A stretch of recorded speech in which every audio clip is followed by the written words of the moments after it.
Most people are soft, not because life made them that way, but because they chose comfort over challenge. A warrior is not born, he is built, day by day, blow by blow. The mind of a warrior is calm, cold, and exact. He sees the world for what it is, not what he wishes it to be. He prepares for hardship. He welcomes solitude. He trusts discipline more than emotion.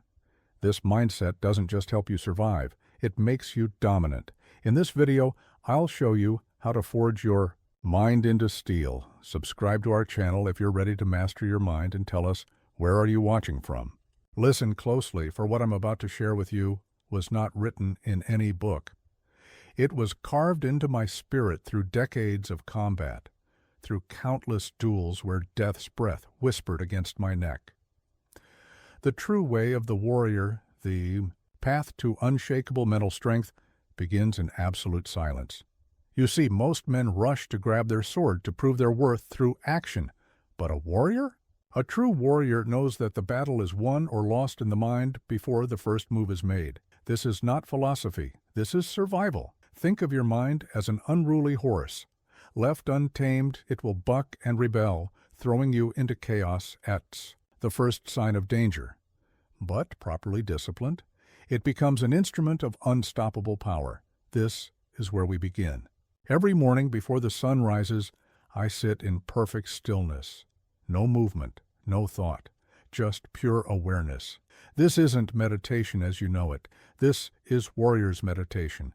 You're not seeking peace, you're building power, you're forging the ability to maintain absolute clarity when others lose their minds to fear. Let me tell you something about mental strength that few understand. It's not about positive thinking. It's about seeing reality exactly as it is, without flinching, without decorating it with wishful thinking. When I faced an opponent, I didn't hope for victory. I didn't affirm my strength. I simply saw what was there: the distance, the terrain, the way they held their sword, the subtle shift in their breathing. This is the first lesson in building warrior-like mental strength. Learn to see things as they are, not as you wish them to be. When you face a challenge, strip away your hopes, your fears, your assumptions. What remains? Reality. And reality is what you can work with. But this kind of sight, this warrior's vision, must be trained. Start with 5 minutes each morning. Sit in silence, focus on your breath. When thoughts come, and they will come like armies, don't fight them. Simply observe them like clouds passing in the sky. This isn't relaxation. This is training your mind to remain centered in chaos. As you progress, extend the duration. 10 minutes, 20, an hour. The length matters less than the quality of your attention. Can you maintain the same razor-sharp focus in minute 30 as you did in minute 1? This is how you build mental endurance. Remember this: in every moment of your life, you are either strengthening or weakening your mind. There is no neutral ground. When you complain about small discomforts, you weaken it. When you seek the easy path, you weaken it. When you let your thoughts run wild with anxiety about the future or regret about the past, you weaken it. But when you face discomfort with calm observation, you strengthen it. When you choose the harder path consciously, you strengthen it. When you keep your mind anchored in the present moment, focused only on what is real and what is necessary, you strengthen it. This is why I teach that the way is in the mind, because without this foundation, all other skills are built on sand. Your techniques may be perfect, your strategy brilliant, but if your mind breaks under pressure, you have already lost. The mind of a warrior is like the surface of a still lake. It reflects reality perfectly, undistorted by ripples of emotion or desire. This is your first task, to cultivate this stillness, not through gentle practices, but through rigid discipline, through daily, unfailing commitment to mental clarity. Start now, in this moment. Feel the weight of your body, the rhythm of your breath, the subtle movements of your mind. This is your dojo. This is where strength begins. Not tomorrow, not when you feel ready, now. Remember, the difference between a warrior and a dreamer is not in their aspirations, but in their daily practice. The dreamer wishes for strength. The warrior builds it, moment by moment, thought by thought, choice by choice. In the coming days, you will face distractions, doubts, and the pull of old habits. This is not your enemy. This is your training. Ground. Every time you maintain focus despite distraction, every time you choose clarity over confusion, you are forging your warrior's mind. The path I'm showing you is not easy. It's not meant to be, but it is clear and it is certain. Begin with the mind. Master the mind. Everything else follows. Let me tell you about the deadliest enemy I've ever faced.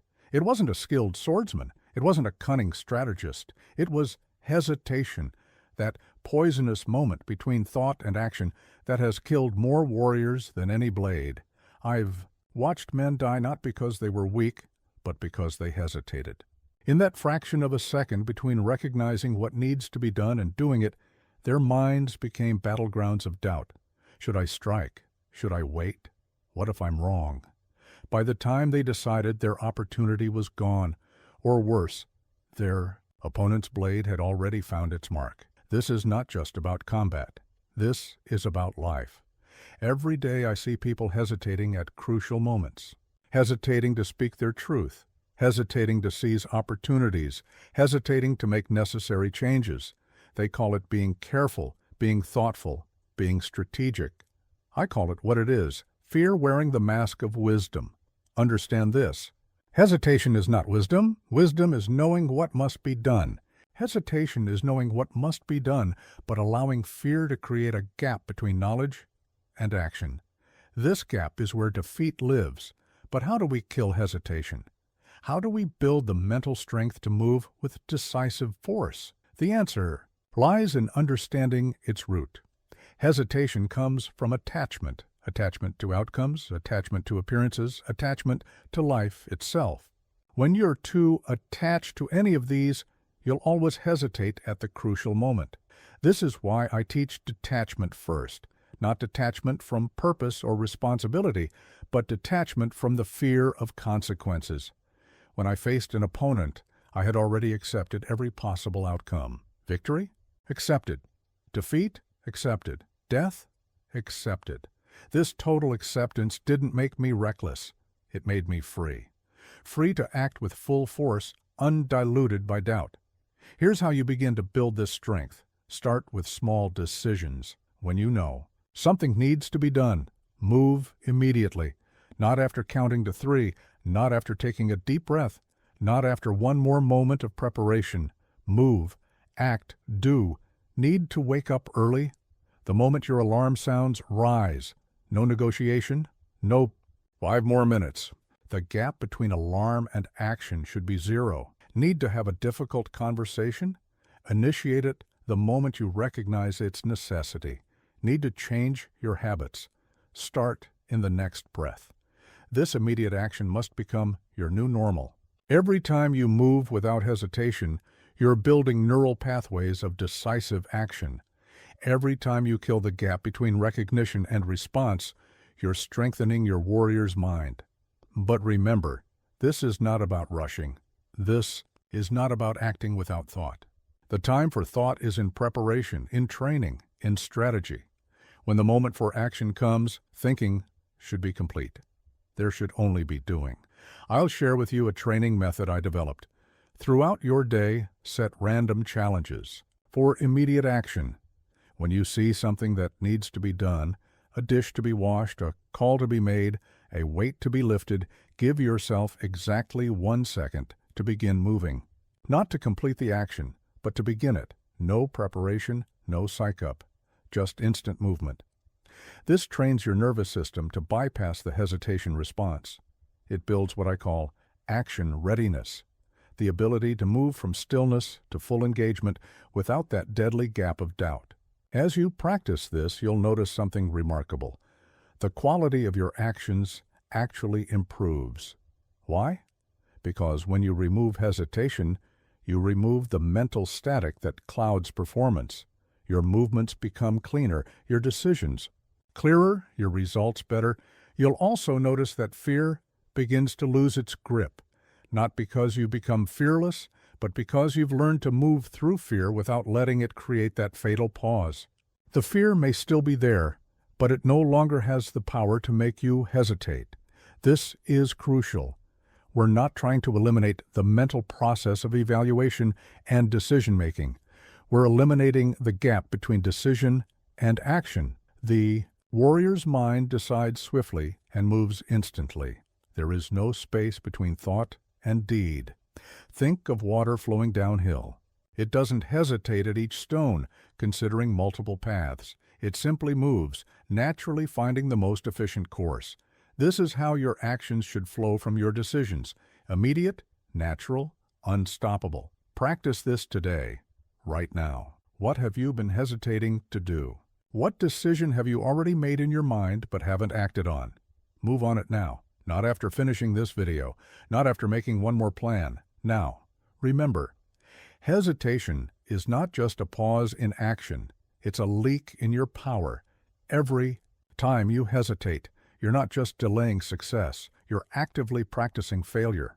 The warrior's way is immediate, decisive action. Build this strength, and you'll find that where others freeze, you flow. Where others doubt, you do. Listen well, for what I'm about to tell you will separate the warriors from the weaklings. In my 60 years of life, I have slept on mountain peaks where the cold bit through to bone. I have gone days without food, not because I had to, but because I chose to. I have trained until my hands bled and then trained more. Not once did I complain. Not once did I seek comfort. This wasn't punishment. It was preparation. Modern life has made you soft. It has taught you that discomfort is your enemy, that hardship is something to be avoided at all costs. This is a poison more deadly than any sword. The moment you begin to fear discomfort is the moment you lose your power to grow, to adapt, to become stronger. Let me tell you about true strength. It's not in avoiding pain, it's in your relationship with it. When I was young, I sought out discomfort like others seek pleasure. Not because I enjoyed suffering, but because I understood a truth that most will never grasp. Discomfort is the fire where resolve is forged. Every time you complain, you weaken yourself. Every time you seek an easier path when you know the harder. One will make you stronger. You diminish your power. Your words of complaint are not just sounds. They are declarations of weakness, admissions of defeat. Here is how you begin to build true endurance. Start with small discomforts. Take your morning shower and turn the water cold, not lukewarm, cold. Stand there not just enduring it, but studying it. Feel how your body reacts, how your mind tries to negotiate, how every fiber of your being screams for warmth. Stay there. Breathe. Find stillness in the storm. When you eat, occasionally skip a meal. Not because you're trying to lose weight, but because you're training your mind to be unmoved by hunger. Sit with the discomfort. Watch how your thoughts try to convince you that you must eat now. Smile at these thoughts. They have no power unless you give it to them. Sleep on a hard floor once a week. Feel how your body protests, how it yearns for softness. This isn't about punishment. This is about teaching your mind that comfort is optional, that you can find rest anywhere, that your peace is not dependent on external conditions. But remember this, silent endurance is not enough. Any mule can endure in silence. A warrior goes further. They find strength in the challenge. They learn to welcome discomfort as a teacher, as an opportunity to grow stronger. When you train, don't stop when your body says stop. Stop when your mission is complete. Your body will lie to you. It will tell you that you can't go on, that you need rest, that you've done enough. These are not truths. These are tests. Every time you push past these voices, you build not just physical strength, but mental fortitude. Here's what most don't understand about endurance. It's not about gritting your teeth and forcing yourself forward. It's about changing your relationship with challenge entirely. When I faced harsh conditions, I didn't endure them. I embraced them. I didn't fight against the cold, the hunger, the pain. I made them my allies, my teachers, my path to strength. Start viewing every discomfort as training. The pack train where you can't sit down, training in patience and stability. The person who tests your temper, training in emotional control. The task you dread, training in mental fortitude. This shift in perspective changes everything. Suddenly, the things that most people avoid become opportunities for growth.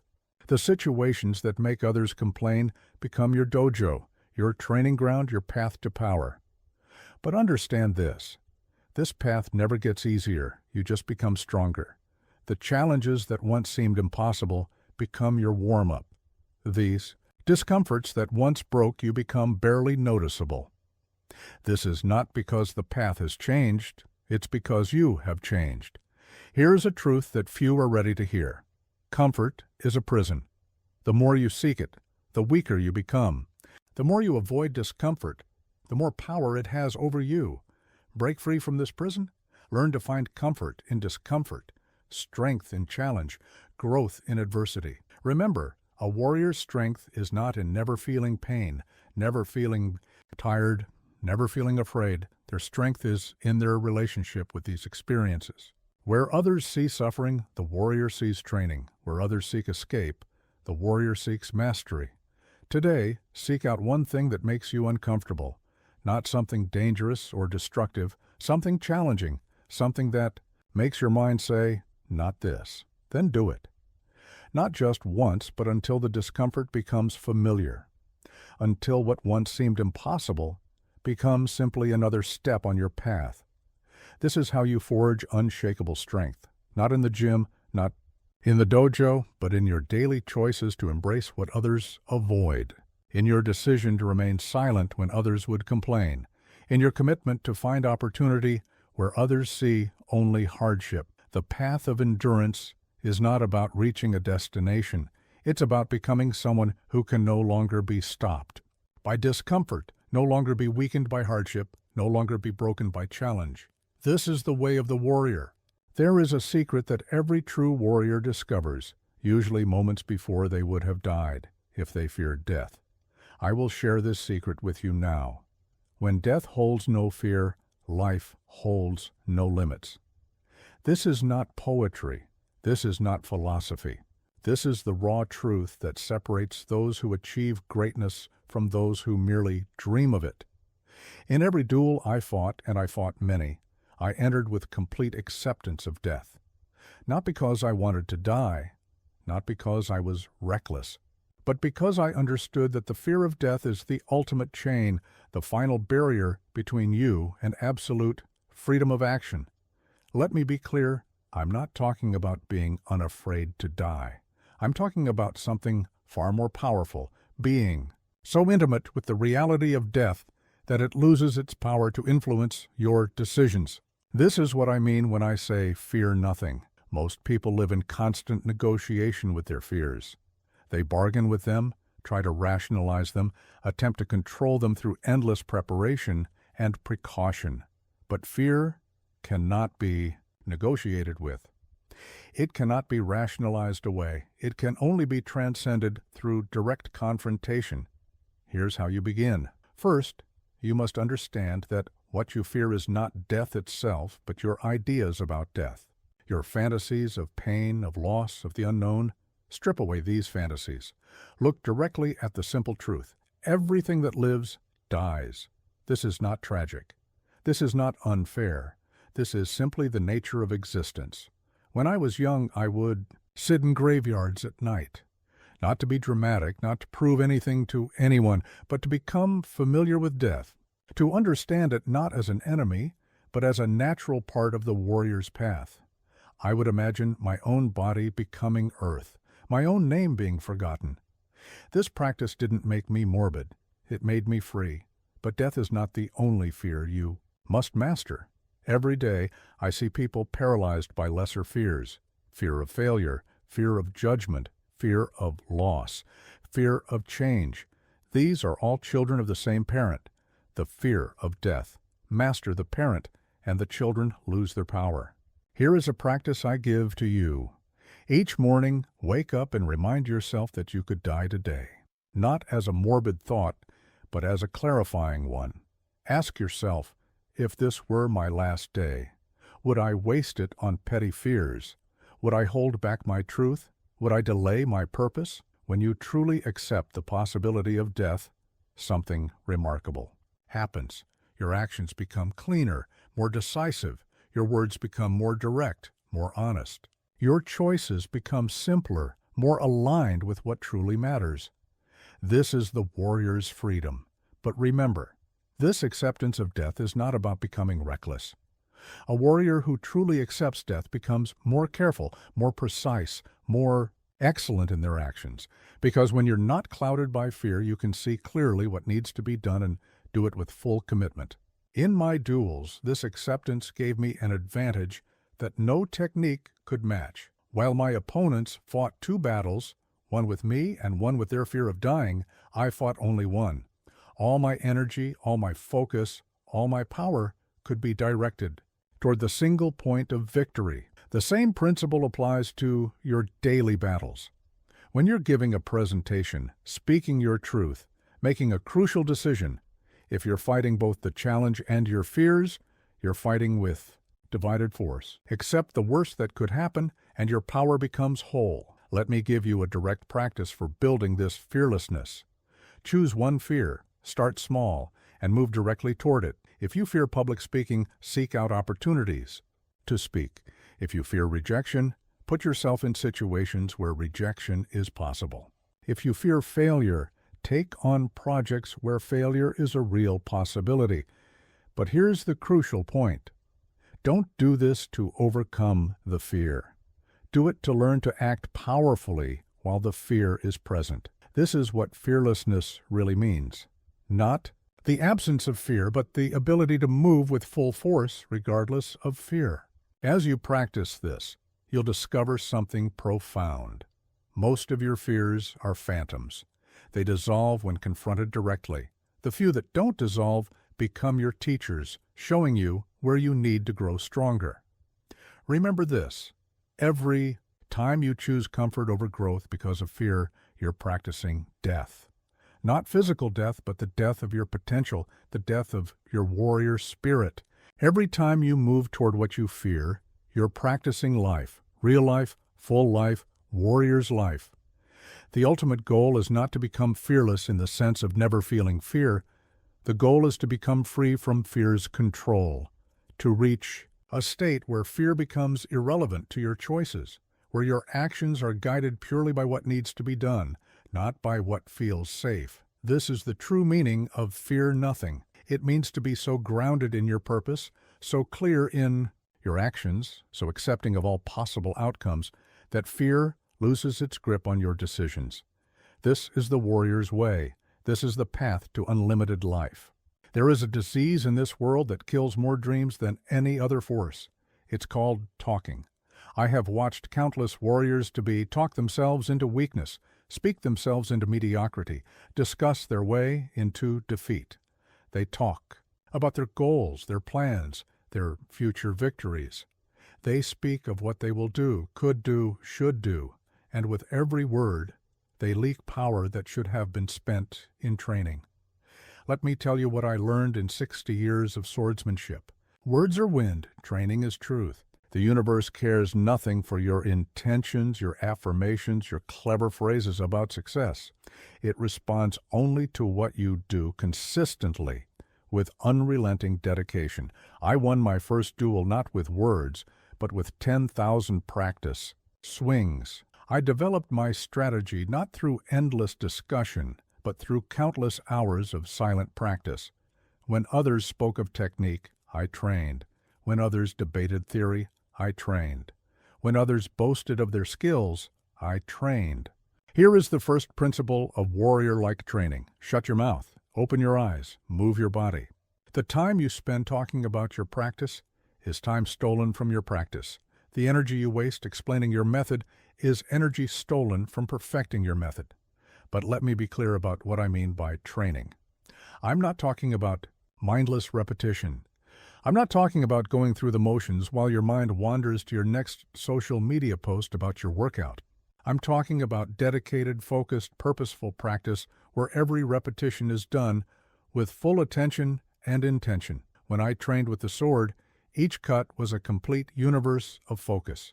Each movement was performed as if my life depended on its perfection, because in real combat, it did. This is how you should approach your training, whatever your field of battle may be.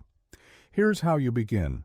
First, eliminate all unnecessary talk about your practice. Stop announcing your workouts. Stop explaining your method to those who haven't earned the right to hear it. Stop seeking validation through words when you should be seeking growth through action. Second, create unbreakable training times. Not when it's convenient, not when you feel motivated, not when the conditions are perfect. You train at the appointed time, regardless of how you feel, regardless of what else is happening. This is not about discipline. This is about identity. A warrior trains because that's what warriors do, just as the sun rises, because that's what the sun does. Third, approach each training session as if it were a matter of life and death, because in terms of your development, it is. Every time you train with half attention, every time you go through the motions without full commitment, you're practicing mediocrity. And what you practice, you become. Let me share with you a training method I developed, the Single Mind Hour. Choose one. Skill one single aspect of your practice. For 1 hour, focus on nothing else. No distractions, no variations, no clever innovations, just pure focused repetition with complete attention. If you're training your body, this might mean performing the same movement pattern over and over, paying attention to every subtle detail. If you're training your mind, it might mean solving the same type of problem repeatedly, seeking deeper understanding with each iteration. The key is this: during that hour, you exist only for that practice. Your phone doesn't exist. Your plans don't exist. Your ego doesn't exist. There is only you and the practice. This is how skills are forged. This is how warriors are built. But remember, true training is not just about physical movement or mental exercise. It's about forging your entire being. When I speak of training more than you talk, I'm talking about every aspect of life. Are you training your patience or just talking about being more patient? Are you training your courage or just talking about being braver? Are you training your focus or just talking about being more focused? Here's a truth that few understand. Every moment of your life is training. Every interaction, every challenge, every moment of boredom or discomfort, these are all opportunities to train your warrior's mind and spirit. The question is, are you using these moments for training, or are you using them for talking? I'll give you a direct challenge. For the next 7 days, eliminate all talk about your practice. No social media posts about your training. No explaining your method to others. No discussing your progress or your goals. Just train. Put all that energy into your practice instead of into your words. Watch what happens when you seal this power leak. Watch how your focus intensifies when you stop diluting it with words. Watch how your progress accelerates when all your energy goes into action rather than explanation. Understanding this principle will transform your practice. Words don't shape reality. Actions do. Words don't build strength. Training does. Words don't forge warriors. Silence and practice do. The path of the warrior is not found in clever sayings or profound discussions. It's found in the thousands of small actions, the countless hours of practice, the endless refinement of basic skills that others find too boring to pursue with dedication. Remember, a warrior's worth is measured not in what they say they can do, but in what they can do in complete silence. Train more. Talk less. Let your results speak for themselves. And know this: the day you stop talking about your practice and simply devote yourself to it completely, you will have taken your first true step on the warrior's path. Everything before that is just preparation. There is a fundamental misunderstanding about the warrior's way that I must correct. People believe that to be strong, you must become cold, unfeeling, like a stone. This is not the way. The warrior is not empty of emotion. The warrior is master of emotion. There is a crucial difference that you must understand. In my years of combat, I faced opponents who tried to empty themselves of feeling. They believed this made them strong, but in doing so, they cut themselves off from a vital source of power and awareness. They became rigid, predictable, blind to the subtle energies that flow through all combat and through all life. What I teach is not the absence of emotion, but the mastery of it. Think of emotions as you would think of the weather. The sky is not damaged by storms, not changed by rain or sun.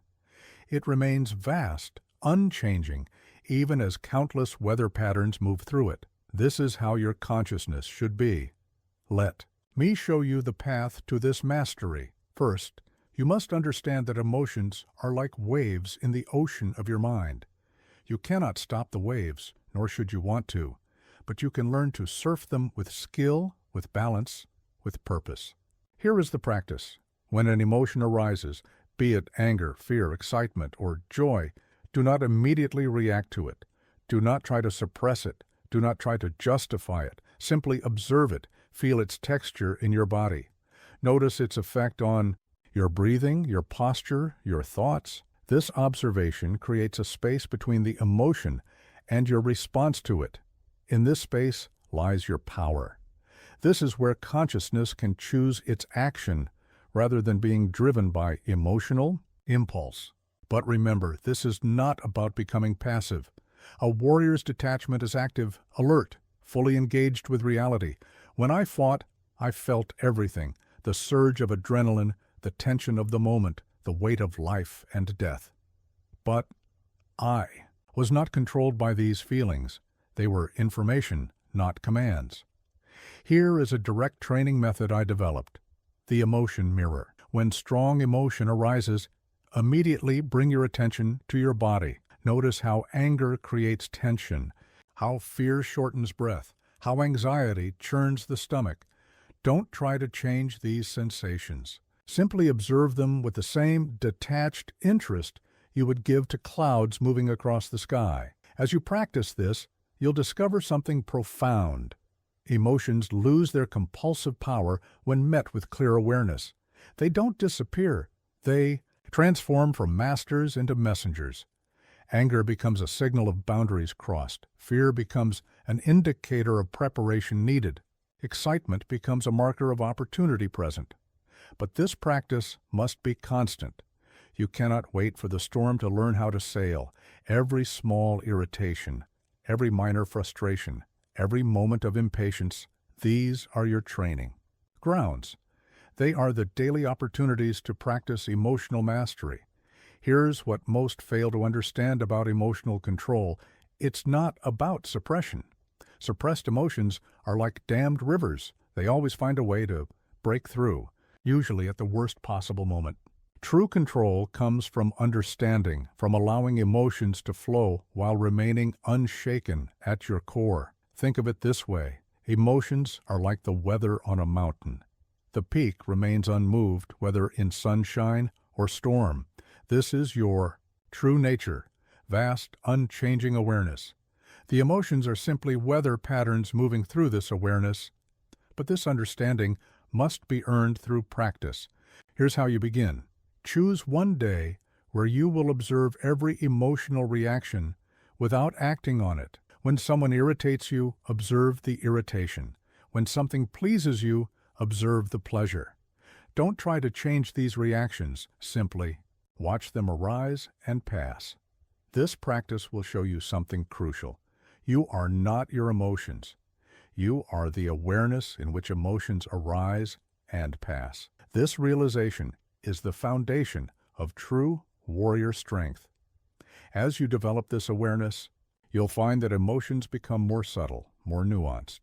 You'll detect the first ripple of anger before it becomes a wave. You'll sense the seed of fear before it grows into panic.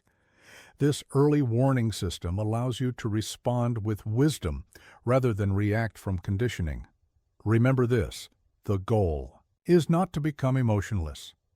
The goal is to become so intimately familiar with your emotional landscape that no feeling can overwhelm your clarity of purpose.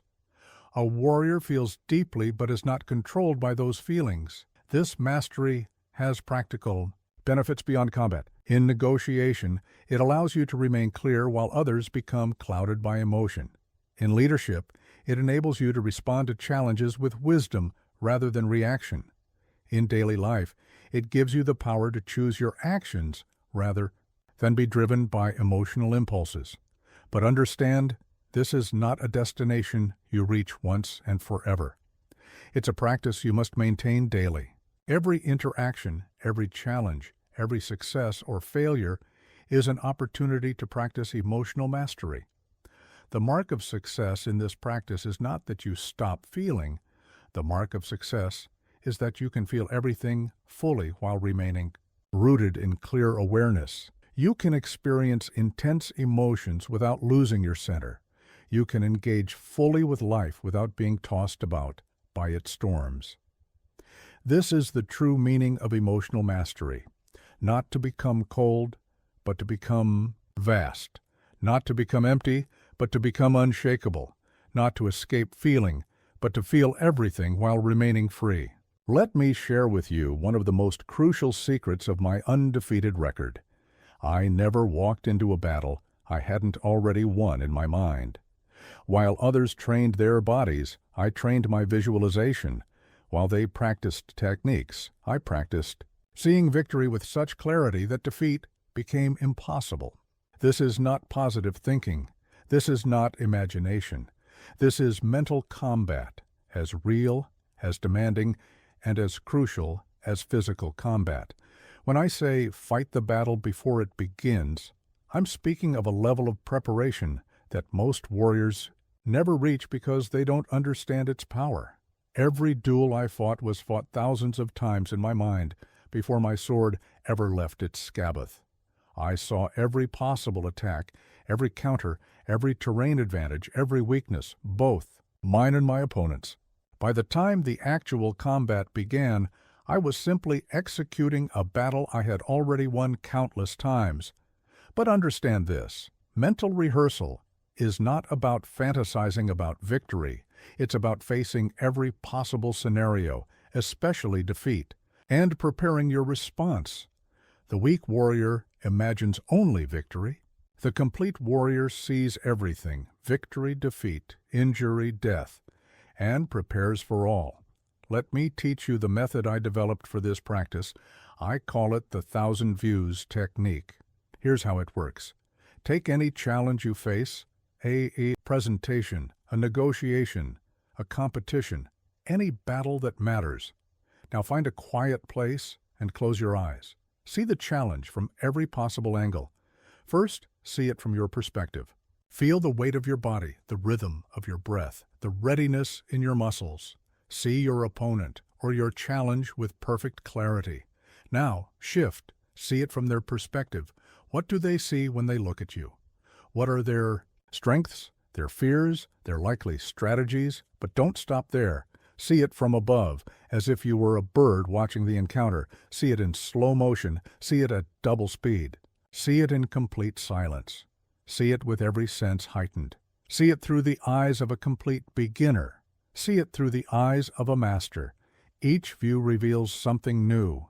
Each perspective adds to your preparation. This is not about finding the right way to see the battle. It's about seeing it so completely that nothing can surprise you.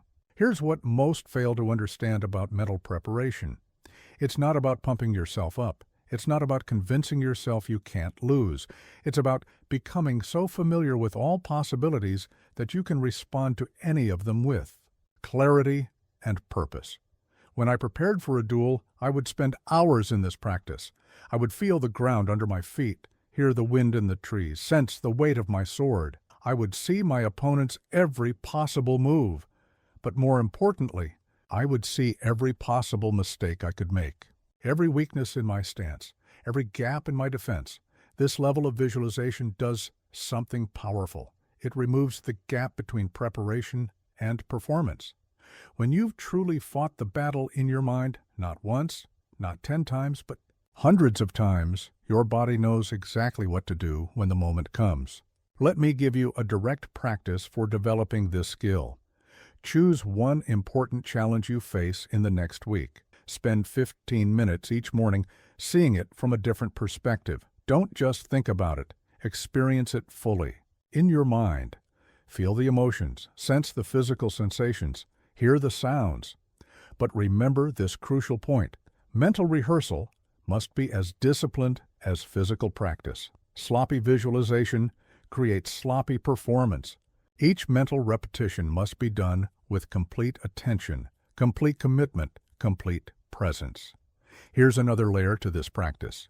Don't just see what you will do, see who you must become. In my mental preparation, I didn't just rehearse techniques. I rehearsed being the warrior who could execute those techniques perfectly. I saw myself moving with perfect balance, responding with perfect timing, maintaining perfect clarity under pressure. This is about more than just preparing for a specific battle. It's about forging your warrior's mind into an instrument of perfect preparation. When this becomes your natural way of approaching challenges, you develop what I call prepared spontaneity, the ability to respond perfectly to whatever arises because you've already seen and prepared for everything. But there's a warning I must give. Don't let this practice become an escape from actual training. Mental rehearsal complements physical practice. It doesn't replace it. The warrior who only fights in their mind will be defeated by the warrior who has tested their preparation in reality. The real power of this practice comes when you combine it with physical training. Each physical repetition should be informed by your mental preparation. Each mental rehearsal should be grounded in your physical experience. They become one practice, one preparation, one path to mastery. Here's another crucial aspect. In your mental rehearsal, include the unexpected. See yourself responding perfectly to surprises, to changes in conditions, to equipment failure, to your own mistakes. This prepares you not just for the battle you expect, but for the battle that actually comes. Remember this: the difference between a warrior and a dreamer is not in their ability to visualize victory. It's in their commitment to prepare so thoroughly, so completely, that victory becomes the natural outcome of their preparation. The battle is won in preparation, always. Whether you're facing a business negotiation, a physical contest, or a personal challenge, the outcome is determined long before the actual encounter. Your job is to make that preparation so complete, so thorough, that when the moment comes, you're simply expressing what you've already mastered. This is the way of the warrior, to fight every battle first in the mind with full attention, full commitment, and full acceptance of all possibilities. Then, when the actual moment comes, you are free to act with perfect clarity, perfect purpose, and perfect peace.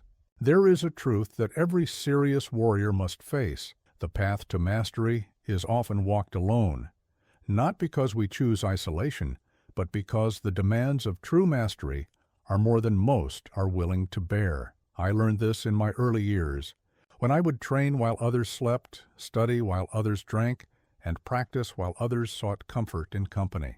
Let me be clear. This is not about being antisocial. This is not about rejecting the world. This is about understanding that certain levels of achievement require a dedication that few will understand and even fewer will share. The warrior's path is not lonely, it is focused. When I spent years in solitude developing what would become my dual sword technique, many thought I had lost my mind. They couldn't understand why anyone would choose such isolation. But in that solitude, I found something precious, pure, uncompromised focus. In the absence of others' opinions, expectations, and distractions, I could hear my own inner voice with perfect clarity. Here's what most fail to understand about walking alone. It's not a punishment. It's not a sacrifice. It's a privilege. It's the space where you can push beyond conventional limits, explore forbidden territories, and develop strength that the crowd-bound never discover. But let me teach you how to walk this path correctly. First, you must understand the difference between solitude and isolation. Isolation is what happens when you run from the world. Solitude is what happens when you embrace the space needed for growth. A warrior seeks solitude not to escape, but to return stronger. Here's a practice I developed: the solitude hour. Choose 1 hour each day where you are completely alone. No phone, no music, no distractions. Just you and your practice. In this hour, you face yourself completely. You hear every doubt, feel every fear, encounter every weakness. This is not meditation. This is confrontation with your true self. During this hour, focus on one aspect of your practice. It could be physical technique, mental preparation, or strategic thinking. The key is complete, uninterrupted focus. No multitasking, no compromise, just pure concentrated effort in one direction. But remember this: walking alone doesn't mean walking without guidance. In my solitude, I carried the teachings of those who came before me. I studied their writings, contemplated their wisdom, tested their theories. The warrior's solitude is not about rejecting knowledge, it's about creating the space to deeply absorb and test that knowledge. Here's another crucial aspect of walking alone. You must learn to trust your own judgment. When you're developing something new, something that hasn't been done before, there will be no one to validate your progress. You must develop the ability to accurately assess your own work, to be your own harshest critic and most insightful teacher. This is how you begin. Start with small periods of intentional solitude. Don't wait until you feel ready. You'll never feel ready. Choose times when others are resting, socializing, or seeking entertainment.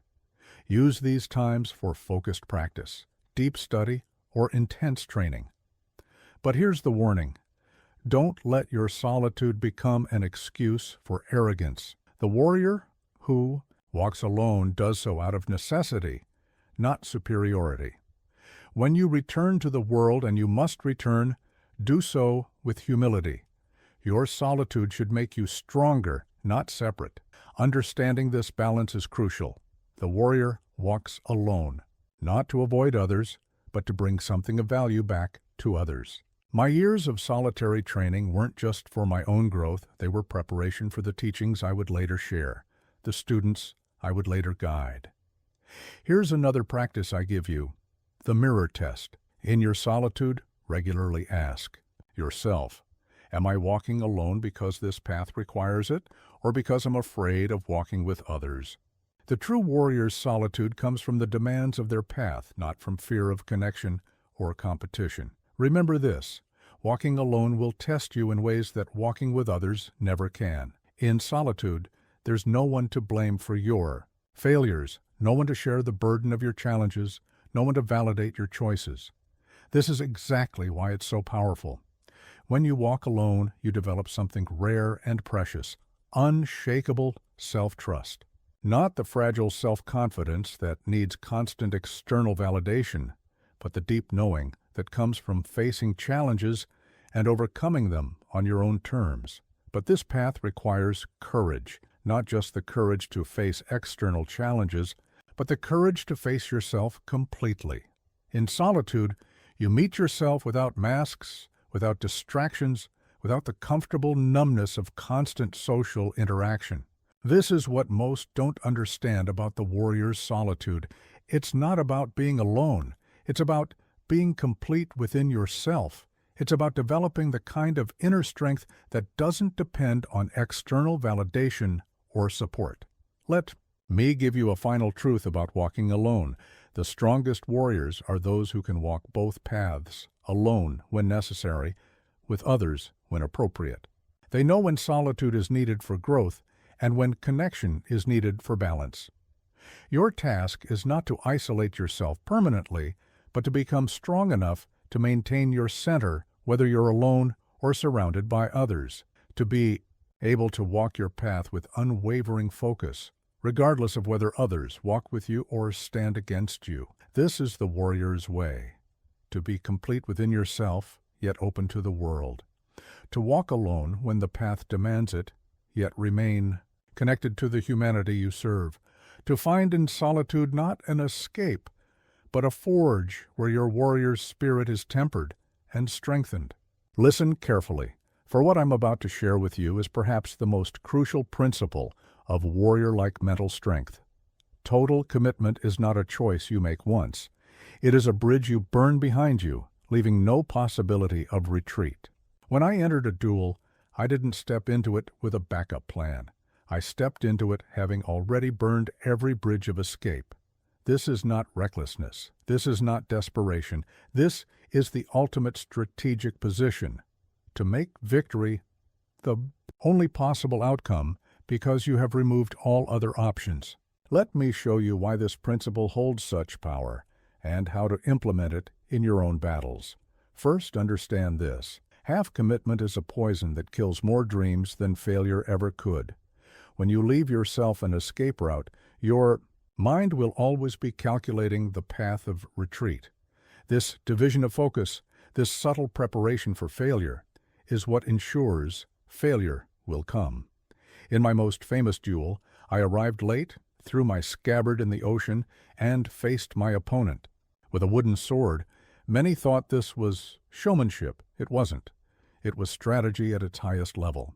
By throwing away my scabbard, I declared to my mind, body, and spirit that there was only one way this battle could end, in victory. But let me be clear about what burning bridges really means. It's not about creating desperate situations. It's about making commitment so total that your mind stops wasting energy on escape routes and instead focuses all its power on finding the way forward. Here's how you begin this practice. Choose one goal, one battle, one change you must make. Now, identify every backup plan, every escape route, every excuse you've been keeping in reserve. These are not safety nets. They are anchors holding you in place. Your task is to burn them one by one. Start with the small bridges first. If you're training to master a skill, burn the bridge of "I'll try it for a while and see how it goes." Replace it with specific time-bound commitments. If you're building a business, burn the bridge of "I can always go back to my old job." If you're transforming your health, burn the bridge of "I'll start the diet tomorrow." But remember this crucial point. Burning bridges is not about creating artificial pressure. It's about achieving clarity of purpose. When there is only one way forward, your mind becomes extraordinarily creative in finding solutions. Problems that seemed insurmountable suddenly become challenges to be solved. Here's a practice I developed, the point of no return ritual. Before beginning any significant endeavor, create a symbolic act that represents burning your bridges. Write down all your excuses, your backup plans, your escape routes, and burn them. Physically, watch them turn to ash. This is not mere symbolism. It is programming your unconscious mind for total commitment. But there's a warning you must heed. Don't burn your bridges out of emotional impulse. Burn them from a place of strategic clarity. The warrior doesn't burn bridges in anger or frustration. The warrior burns them as a calculated act of commitment. This principle extends beyond physical combat or external challenges. It applies to every aspect of your development. Are you trying to build new habits? Burn the bridges to your old ones. Are you working to master your emotions? Burn the bridges to your old reactive patterns. Are you developing new skills? Burn the bridges to amateur habits and mindsets. Here's what most people don't understand about total commitment. It's not about forcing yourself forward. It's about removing the possibility of moving backward. When retreat becomes impossible, forward is the only direction remaining. This simplifies everything. Let me give you another practice, the daily bridge burning. Each morning, identify one small bridge you need to burn, one excuse, one backup plan, one maybe later that's been holding you back. Burn it immediately, decisively, completely. Make your commitment absolute before the day's battles begin. This practice builds the habit of total commitment in manageable steps. You're not trying to burn every bridge at once.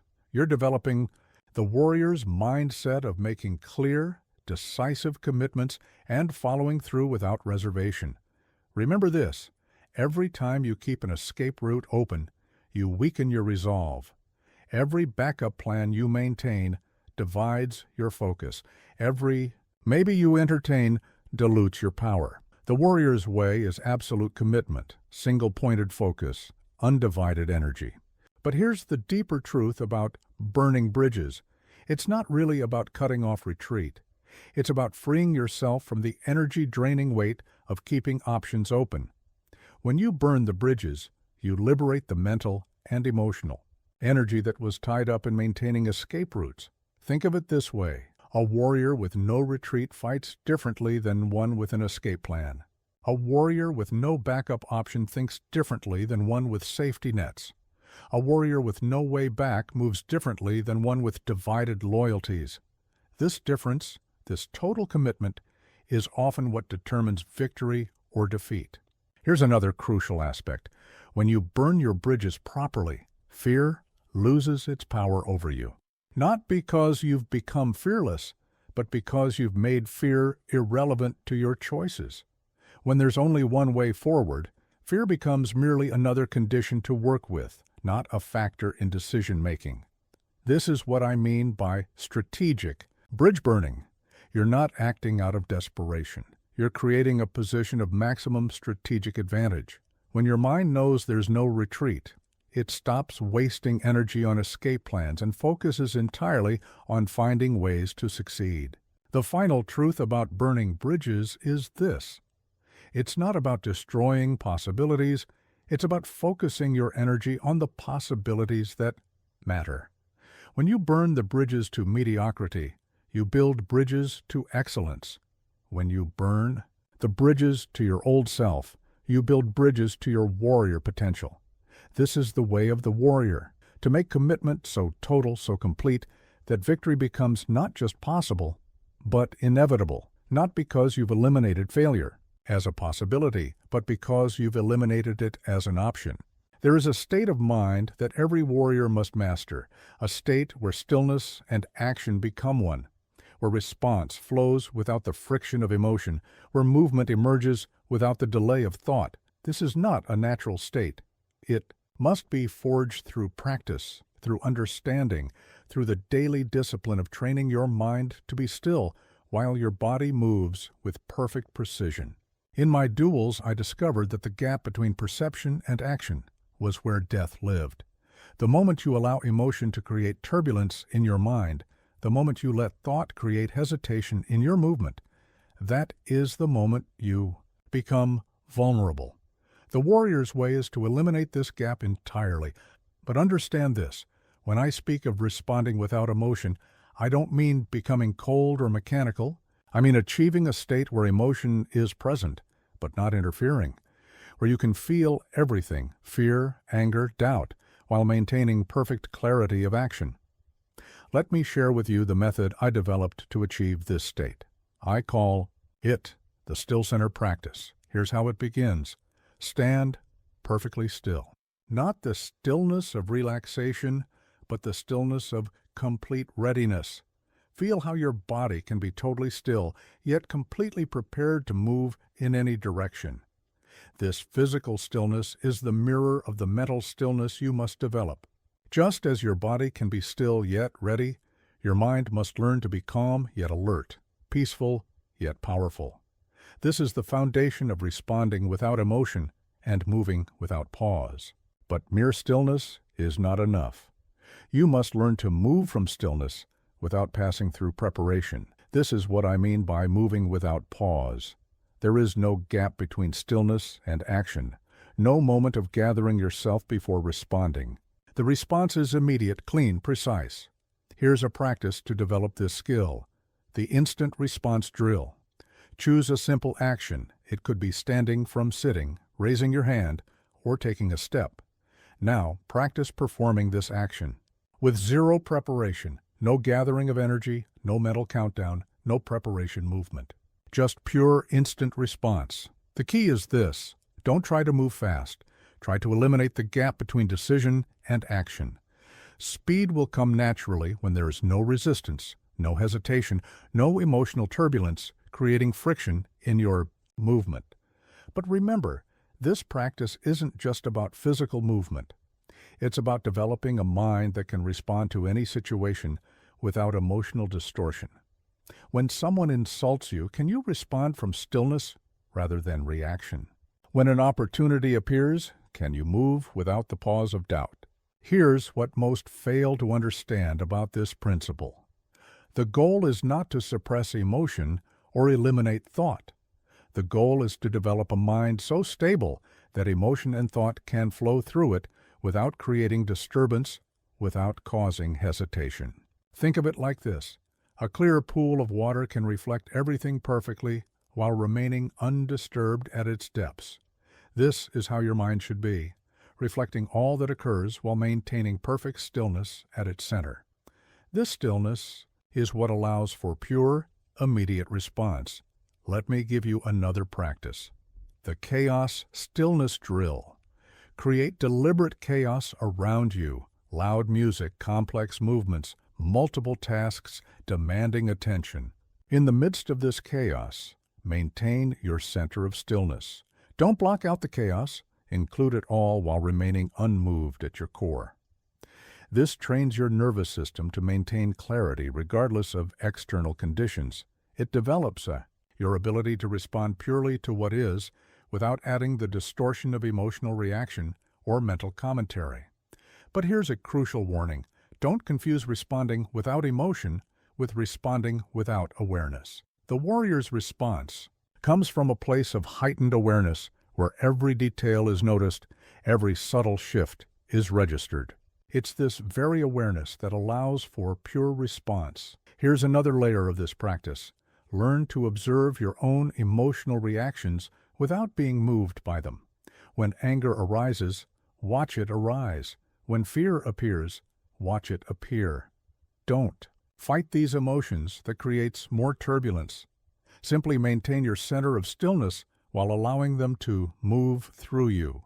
This develops what I call emotional transparency, the ability to experience emotions fully while remaining clear and unaffected in your responses. This is vastly different from suppressing emotions or trying to act without feeling. Remember this: every emotion you fight creates resistance. Every thought you try to suppress creates delay. The warrior's way is not to have no emotions or thoughts, but to have such a strong center that emotions and thoughts can come and go without creating disturbance. Here is a direct practice for developing this. Throughout your day, create micro moments of complete stillness. Not physical freezing, but internal stillness. Do this in the middle of conversations, during physical activity, in moments of stress. These brief touches of stillness build your capacity to maintain center under any conditions. The ultimate expression of this principle is what I call responsive stillness, the ability to be perfectly still while in motion, perfectly calm while in action. This is not a contradiction. It is the highest expression of warrior movement, where action flows from stillness without passing through disturbance. This state has practical applications far beyond combat. In business negotiations, it allows you to respond to aggression without becoming aggressive. In personal relationships, it enables you to engage with others' emotions without losing your center. In daily life, it gives you the ability to move through chaos while maintaining perfect clarity. Your task is to develop this capacity in everything you do. Every interaction becomes an opportunity to practice responding without emotion. Every challenge becomes a chance to move without pause. Every disturbance becomes a training ground for maintaining your still center. This is the way of the warrior, to be so centered that nothing can create turbulence, so clear that nothing can cause hesitation, so present that response and action are one seamless flow from stillness to completion. There is something deeper than technique, more fundamental than strategy, more essential than skill. It is the code by which a warrior lives. Without this foundation, all other aspects of warrior development become meaningless. A sword in the hands of a man without principles is just a tool of destruction, but a sword in the hands of a warrior with an unbreakable code becomes an instrument of truth. Let me share with you what most fail to understand about living by a code. It's not about creating rules to restrict yourself. It's about establishing principles that free you to act with absolute clarity. When you know exactly what you stand for, decisions become simple. Actions become clear. Doubt dissolves. In my life, I developed what I called the way, not just a set of combat principles, but a complete system for living. Every decision, every action, every response was measured against this code. This wasn't limitation, it was liberation. When you know exactly what you stand for, you waste no energy questioning your path. But understand this, a warrior's code is not a list of thou shalt nots. It is a set of positive affirmations of who you are and what you stand for. It's not about what you avoid, it's about what you embrace. It's not about restrictions, it's about directions. Here's how you begin to develop your code. First, identify your non-negotiables. These are the principles you would die rather than violate. Not dramatic declarations, but deeply considered truths that define your character. Write them down, refine them, test them against reality. Let me share some elements of the code I lived by. Never act from fear.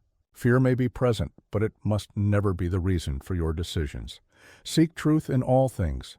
Not comfortable truth, not convenient truth, but absolute truth, especially about yourself. Honor your word as law. Make few promises, but make those promises absolute. Train daily, regardless of conditions. Your practice is not negotiable. Accept full responsibility for everything in your life. No excuses, no blame, no justification. These weren't rules I followed. They were principles I embodied. They became not what I do, but who I am. Here's a practice for developing your own. Code, the daily principle review.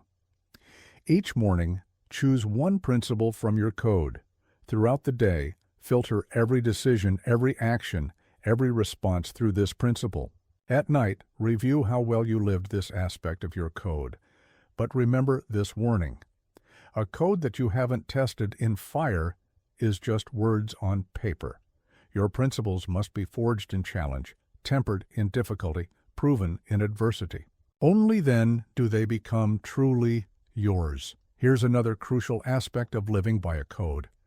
It must be simple enough to remember in chaos, yet deep enough to guide you in complexity. My entire strategy of dual sword combat could be reduced to a few core principles. These weren't simplistic rules. They were deep truths that could be applied in infinite ways. Let me give you another practice, the principle testing drill. Take one element of your code and deliberately put yourself in situations where it will be challenged. If your principle is never act from fear, seek out situations that frighten you. If your principle is absolute honesty, put yourself in situations where lying would be easier. This is how you transform principles from ideas into character. Each time you choose your principle over convenience, you strengthen your warrior's code. Each time you act from your values rather than your impulses, you deepen your foundation. But understand this deeper truth. Your code isn't just about personal conduct, it's about your impact on the world. A warrior's principles should serve something greater than themselves. My code wasn't just about winning duels. It was about exemplifying the highest possibilities of human character. Here's what most fail to understand about living by a code. It's not about being perfect. It's about having a standard to return to when you fall. Every warrior fails to live up to their principles at times. The difference is in how quickly you recognize the deviation and how firmly you return to your path. Let me give you another practice, the code restoration drill. When you fail to live up to your principles, and you will fail, don't waste energy on guilt or self-judgment. Instead, perform an immediate action that realigns you with your code. Make it concrete. Make it immediate. Make it decisive. Remember this, a warrior without a code is just a fighter. A warrior with a code becomes a force for positive change in the world. Your principles should make you not just stronger, but better. Not just more capable, but more honorable. Here's another layer of understanding. Your code should be both, absolute and evolving. The core principles remain unshakable, but your understanding of them deepens with experience. What you thought was a simple principle of honesty becomes a profound exploration of truth in all its forms. Think of your code as a living thing. It grows not by changing its essence, but by revealing deeper implications of its basic truths. The principle, never waste energy, might begin as physical efficiency in combat, but evolve into a complete philosophy of purposeful living. This is crucial. Your code must be your own. You can learn from others' principles, but you must test them in your own experience. A borrowed code is no code at all. It must be earned through practice, proven through challenge, verified through results. The daily practice of living by your code should become as natural as breathing, not something you think about, but something you simply are. This doesn't happen overnight. It happens through consistent, conscious choice to align your actions with your principles. Here's the final truth about living by a code. It's not about becoming rigid or inflexible. True principles are like the banks of a river. They don't restrict the flow, they direct it. They don't limit your power, they focus it. They don't constrain your options, they clarify your choices. This is the way of the warrior. To live by principles so deeply embodied that they become not restrictions, but expressions of your truest nature. To have a code so thoroughly integrated that it becomes not what you follow, but who you are. There is a principle in warfare that, once understood, transforms everything. The energy directed against you can become your greatest ally. This is not philosophy, this is practical strategy at its highest level. In my duels, I discovered that the stronger my opponent's attack, the more power I had available to use. This principle extends far beyond combat into every aspect of life. Let me share with you what most never grasp about this concept. Force isn't always forward. The warrior's way is not about meeting force with force, it's about transforming opposition into opportunity. When you truly understand this, every challenge becomes a gift. Every obstacle becomes a stepping stone. In combat, when an opponent committed fully to an attack, they weren't just expending energy, they were giving me energy to use. Their commitment became my opportunity. Their force became my force. But this principle requires something that few are willing to develop, the ability to remain completely stable while chaos swirls around you. Here's how you begin to master this principle. First, you must understand that resistance creates more of what you're resisting. When you fight against force directly, you strengthen it. When you meet aggression with aggression, you escalate it. The warrior's way is to receive and redirect, not to block and battle. Let me give you a practice I developed, the force absorption drill. Stand firmly but not rigidly. Have someone push against your shoulder, not violently, but with steady pressure. Don't resist. Don't fight back. Instead, feel how their force creates movement in your body. Now learn to direct that movement where you choose. This physical practice teaches a mental principle. When someone pushes against you, whether physically, emotionally, or verbally, their energy becomes available for your use. But only if you don't resist it. Only if you don't let ego turn it into conflict. But remember this warning. This is not about being passive. The warrior doesn't just accept whatever comes, they actively transform it. Think of water. It doesn't fight the rock in its path, but it doesn't stop flowing either. It transforms the obstacle into part of its journey. Here's another layer of this practice. Learn to recognize the gift in every attack. When someone criticizes you, they're showing you either a truth you need to hear or a weakness in themselves you need to understand. Either way, they're giving you valuable information. Their energy becomes your teacher. This principle applies everywhere. When the market moves against your position, it's showing you where your strategy needs refinement. When a relationship challenges you, it's revealing where you need to grow. When circumstances seem to oppose you, they're actually directing you toward a better path. Let me give you another practice. The energy redirection drill. Throughout your day, whenever you encounter opposition, a difficult person, a challenging situation, an internal resistance, ask yourself, how can I use this energy rather than fight it? Don't answer quickly. Let the question reveal deeper possibilities. But understand this crucial point. Using the enemy's energy requires perfect timing. Move too soon, and there's no force to utilize. Move too late, and you'll be overwhelmed. This timing comes from practice, from developing what I call energy sensitivity, the ability to feel exactly when and how to move. Here's what most fail to understand about this principle. It's not just about physical force. Every form of energy can be redirected. Anger can become determination. Fear can become focus. Doubt can become inquiry. Resistance can become strength. But this alchemy only works when you remain centered and clear. Let me share another practice, the emotional Aikido drill. When you feel a strong negative emotion, don't fight it. Don't suppress it. Instead ask, how can I use this energy? Anger can fuel positive change. Frustration can drive innovation. Anxiety can sharpen preparation, but only if you learn to direct the energy rather than be consumed by it. Remember this, the stronger the force directed against you, the more power you have available to use.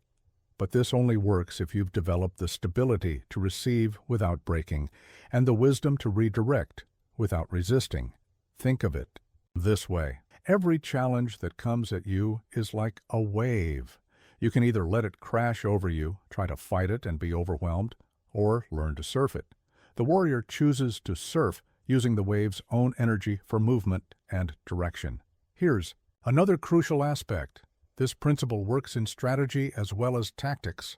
When competitors move against you, their action reveals their intentions and exposes their positions. When obstacles arise, they show you exactly where you need to strengthen your approach. Everything that seems to oppose you can actually inform and empower you. But this requires something rare, the ability to maintain perspective under pressure.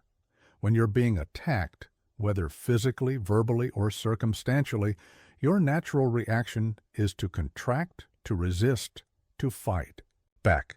The warrior learns to do the opposite, to expand awareness, to receive fully, to transform opposition into opportunity. This is not easy. It requires daily practice in small things before it can be applied to big challenges. Start with minor irritations. Practice receiving their energy without resistance. Practice redirecting their force toward positive outcomes. Each small success builds your capacity for handling larger challenges. Here's the deeper truth about using the enemy's energy. There is no enemy. There is only energy in motion. When you truly understand this, you stop seeing opposition and start seeing opportunity. You stop fighting against and start flowing with. You stop trying to overcome and start learning to transform. This is the way of the warrior. To be so centered, so stable, so clear that all energy becomes useful, all challenges become teachers, all opposition becomes opportunity. Not through force of will, but through the art of receiving and redirecting. Listen closely, for I'm about to share with you one of the most powerful principles of warrior strategy. True strength often lies in being unseen, and true advantage comes from being unpredictable. In my duels, I was known for arriving late, for using wooden swords when others expected steel, for striking from angles that shouldn't have been possible. This wasn't theatrics, it was strategic invisibility. But understand this, being unseen doesn't mean being inactive. It means moving in ways that others cannot predict or prepare for. Think of the moon's reflection on water. Try to grasp it, and you find nothing there. Yet the reflection itself is real, visible, powerful in its effect on those who see it. Let me share with you what most never grasp about strategic invisibility. It's not about hiding, it's about controlling what others can see and understand about your capabilities. In every duel, I showed my opponent exactly what I wanted them to see while keeping my true capacity invisible until the moment of decisive action. Here's how you begin to master this principle. First, understand that predictability is vulnerability. When others can anticipate your moves, they can prepare for them. When they can read your patterns, they can exploit them.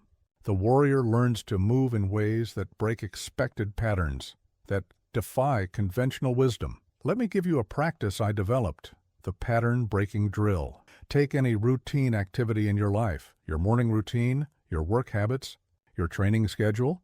Now, deliberately introduce unexpected variations, not random changes, but strategic unpredictability.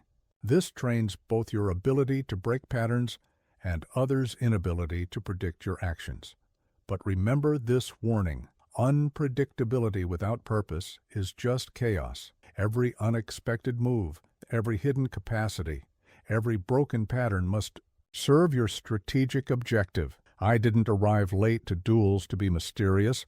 I arrived late to disrupt my opponent's mental preparation.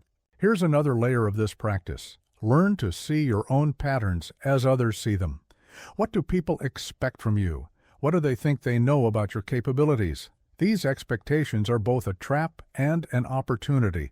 A trap if you will become bound by them, an opportunity if you can transcend them. This principle extends far beyond combat. In business, it means not revealing all your capabilities at once. In negotiations, it means keeping your true position unclear until the right moment. In personal development, it means cultivating strengths that others don't expect you to have. Let me share another practice: the hidden strength drill. Choose one capability, physical, mental, or strategic, and develop it in complete privacy. No social media updates, no progress reports, no external validation. Let this strength grow in darkness, unseen, until it becomes a powerful hidden asset. But understand this crucial point. Being unseen doesn't mean being weak or passive. Often it means being so strong in unexpected ways that others cannot formulate an effective strategy against you. It's not about avoiding conflict. It's about controlling how and when conflict occurs. Here's what most fail to understand about unpredictability. It must come from a place of absolute control, not chaos. When I used unexpected techniques or timing, it wasn't random.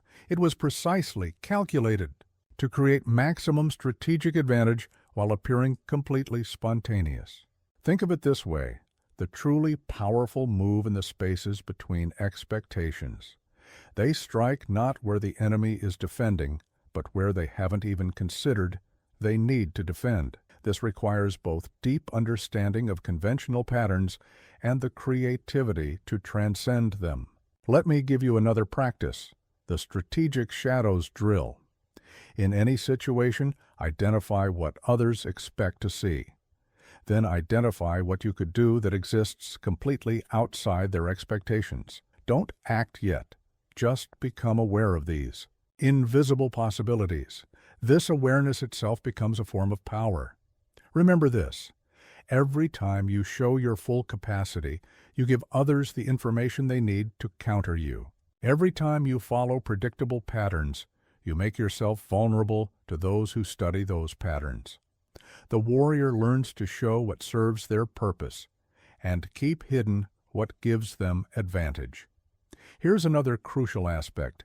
This principle isn't just about external action, it's about internal development. The strongest parts of your character should be like the roots of a tree, invisible but essential, hidden but providing unshakable stability.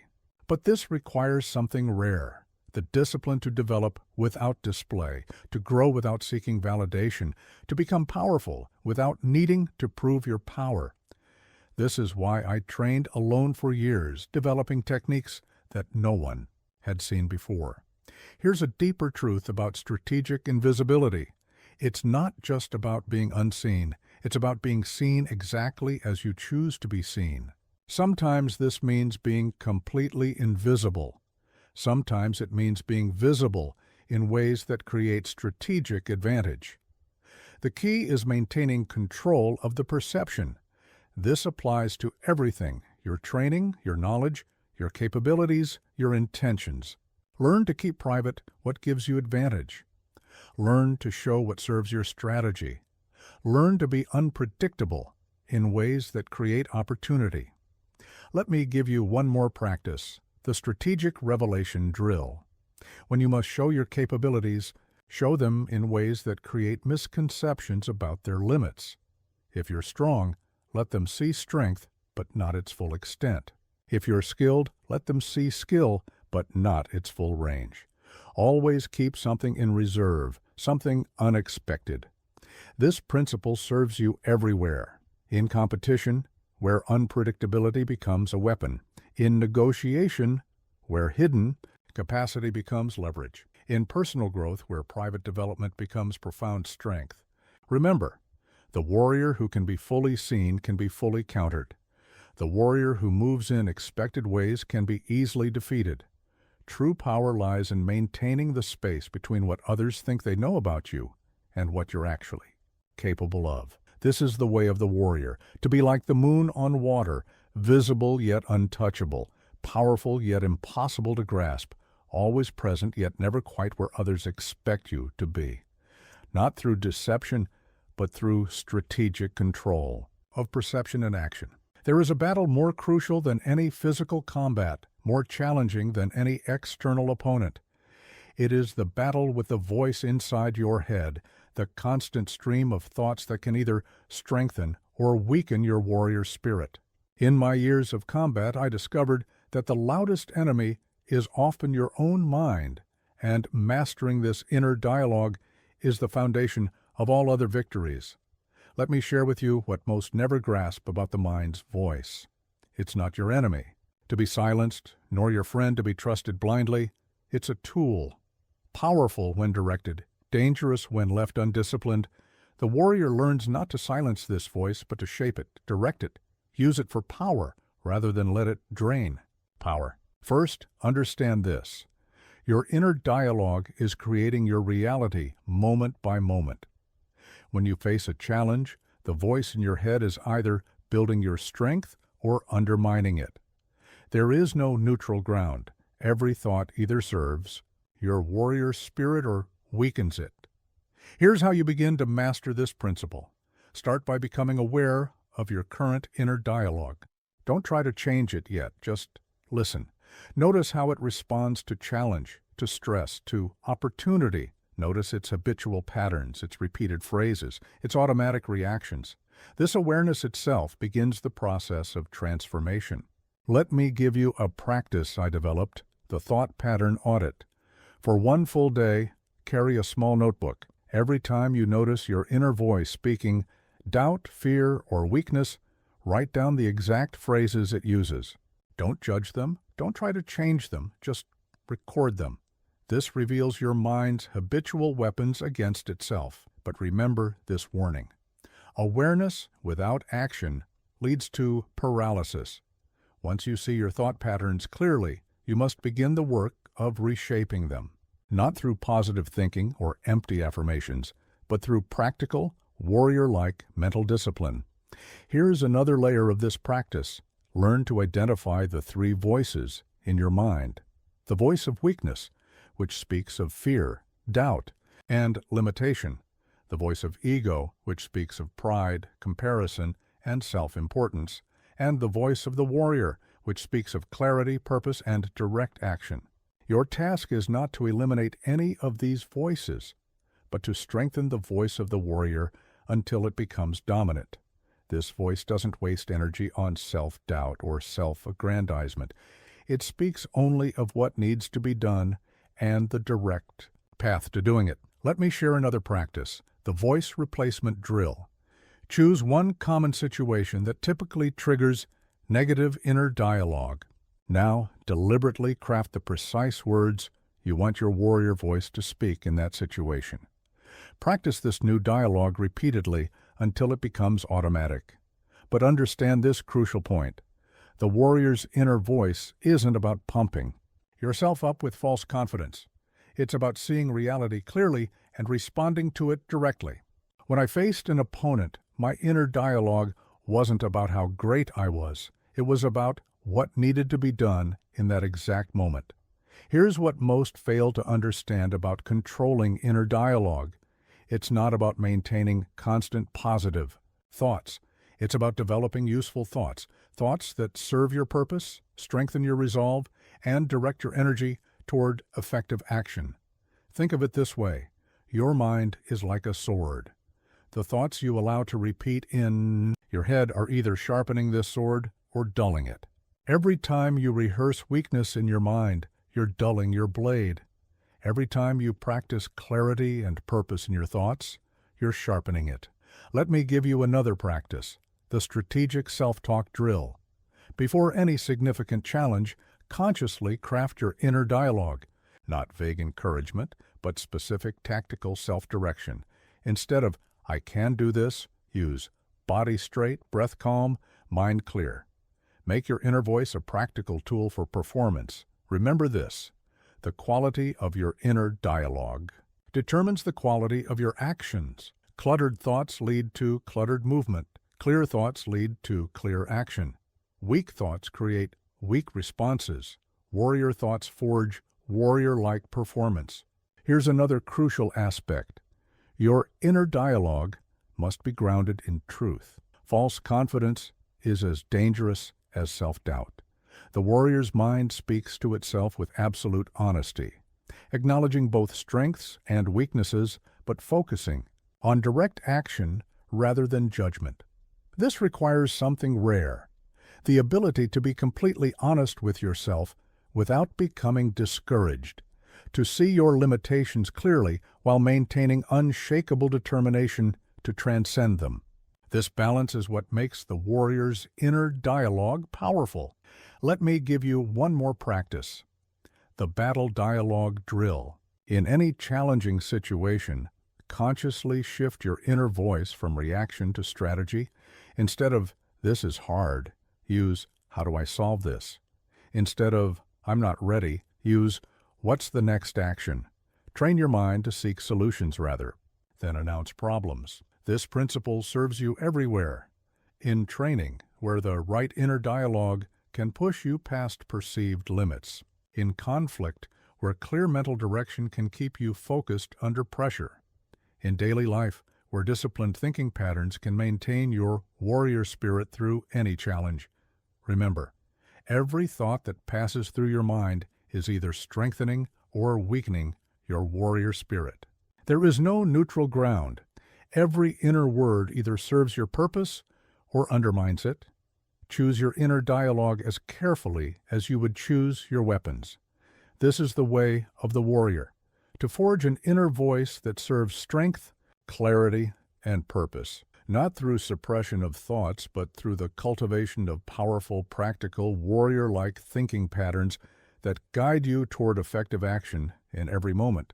Listen carefully, for what I'm about to share with you is the difference between scattered power and lethal precision. Focus is not just a state of mind, it is a weapon.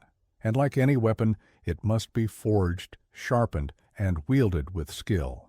In my duels, I discovered that the warrior who masters focus has an advantage more decisive than any technique, more powerful than any strategy.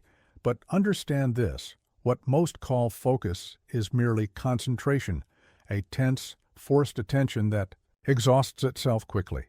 True warrior-like focus is different. It's a state of total clarity where energy flows without resistance, where attention rests precisely where it's needed, neither scattered nor strained. Let me share with you what most never grasp about focus. It's not about forcing your mind to be still. It's about developing such clarity of purpose that distractions become irrelevant. When I faced an opponent, my mind wasn't fighting to stay focused. It was so completely absorbed in the reality of combat that nothing else could enter. Here's how you begin to master this principle. First, understand that focus is not something you do. It's something you become. It's not an action, but a state of being. The warrior doesn't try to focus. The warrior removes everything that interferes with natural focus. Let me give you a practice I developed, the single-point drill. Choose one simple object, a point on the wall, a small stone, anything. Fix your attention on it completely, not with strain, not with effort, but with pure, relaxed attention. When your mind wanders, and it will, simply return to the point. Do this for 5 minutes at first, gradually extending the duration. But remember this warning. Don't mistake rigid concentration for true focus. Rigid concentration shatters. Under pressure, true focus is both powerful and flexible, like a blade that can cut through anything yet bend without breaking. Here's another layer of this practice. Learn to distinguish between 3 levels of focus. Surface focus, which deals with physical actions and immediate surroundings. Tactical focus, which encompasses strategy and multiple possibilities. And deep focus, which connects you with the underlying reality of any situation. In combat, I moved between these levels instinctively. Surface focus for immediate threats, tactical focus for strategic advantage, deep focus for reading the true nature of the combat. This same principle applies to any challenge you face. Let me share another practice, the focus expansion drill. Begin with focusing on a single point. Then, while maintaining that central point of attention, gradually expand your awareness to include more of your surroundings, not by forcing your attention to spread, but by allowing your awareness to naturally expand while keeping that core point of focus. But understand this crucial point. Focus isn't just about what you pay attention to. It's equally about what you exclude. The warrior learns to systematically eliminate everything that doesn't serve the immediate purpose, not through rigid exclusion, but through natural irrelevance. Here's what most fail to understand about focus. It's not about trying harder. It's about removing interference. Think of a lamp covered in dust. You don't need to make the light stronger. You need to clean the glass. Your natural state is focused. Your task is to remove what blocks this natural state. Think of it this way. Every time you allow your attention to scatter, you're dulling your blade. Every time you maintain clear, purposeful focus, you're sharpening it. This isn't metaphor. Scattered attention literally weakens your ability to act with power and precision. Let me give you another practice. The interference elimination drill. For 1 week, identify and eliminate one thing each day that fragments your focus. It might be a notification on your phone, a cluttered workspace, an unnecessary commitment. Don't just avoid these distractions. Eliminate them completely. Remember this. In any situation, your focus determines your power. Scattered. Focus creates scattered results. Precise focus creates precise results. Total focus creates total results. This is why I say focus is a weapon. It multiplies the effectiveness of every other capability you possess. Here's another crucial aspect. Focus must be trained progressively. Like any other skill, start with short periods of intense focus, then gradually extend them. Start with simple objects of focus, then move to more complex challenges. But always maintain the quality of attention. Never sacrifice clarity for duration.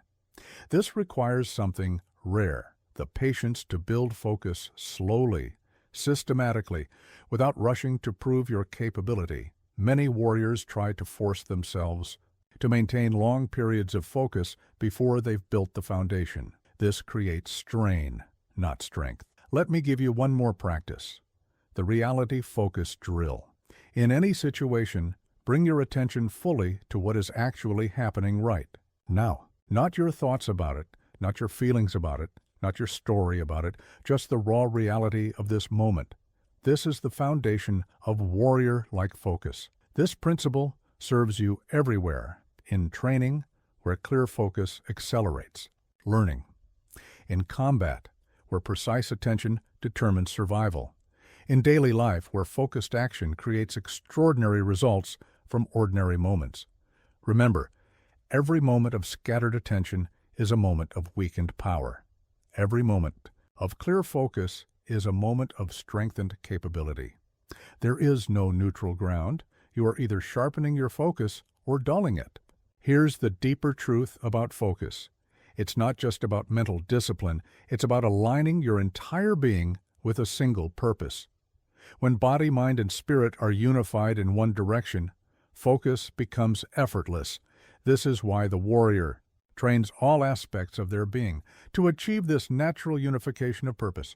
This is the way of the warrior, to develop focus so powerful it cuts through distraction like a sharp blade through air, so natural it requires no effort to maintain, so complete it transforms everything you do into an expression of warrior-like precision and power. Focus is not just a tool, it is the core of warrior consciousness. Master it, and everything else becomes possible. Fail to master it, and no other skill or strategy will save you. This is why I say, focus is a weapon. Train it, sharpen it, wield it with skill, and watch as it transforms every aspect of your warrior's path. There is a truth that separates the living warrior from the dying one. Rigidity is death. I have watched countless skilled fighters fall, not because they were weak, but because they were rigid, trapped in their preferred techniques, bound by their established patterns, unable to adapt when reality refused to conform to their expectations. Let me share with you what most never grasp about adaptation. It's not about having many techniques. It's about having fluid mind that can respond to reality as it is, not as you wish it to be. In my duels, I won not because I had more techniques than my opponents, but because I could adapt while they remained fixed in their ways. First, understand this. Adaptation is not compromise. It's not about abandoning your principles or diluting your strength. It's about finding new ways to express your power when the old ways no longer serve. The bamboo bends in the storm and survives while the rigid oak breaks. Yet the bamboo never compromises its essential nature. Here's how you begin to master this principle. Start by becoming aware of your fixed patterns in thinking, in movement, in response to challenge. Don't try to change them yet. Just notice how often you default to familiar ways, even when they're not serving you effectively. Let me give you a practice I developed. The pattern disruption drill. Take any habitual action, the way you train, the way you solve problems, the way you respond to pressure. Now, deliberately find 3 completely different ways to accomplish the same goal. Don't judge these new methods yet. Just explore them fully. But remember this warning. Don't confuse adaptation with inconsistency. The warrior doesn't change, randomly or without purpose.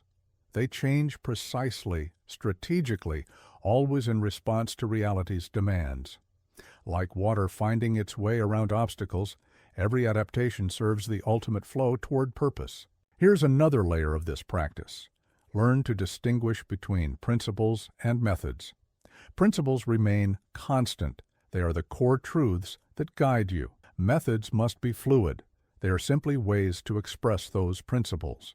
Many warriors fail because they cling to methods while forgetting principles. In combat, I might change techniques mid-strike if conditions demanded it. Not because I was uncertain, but because I was completely certain about my principle to strike effectively. The specific method was irrelevant.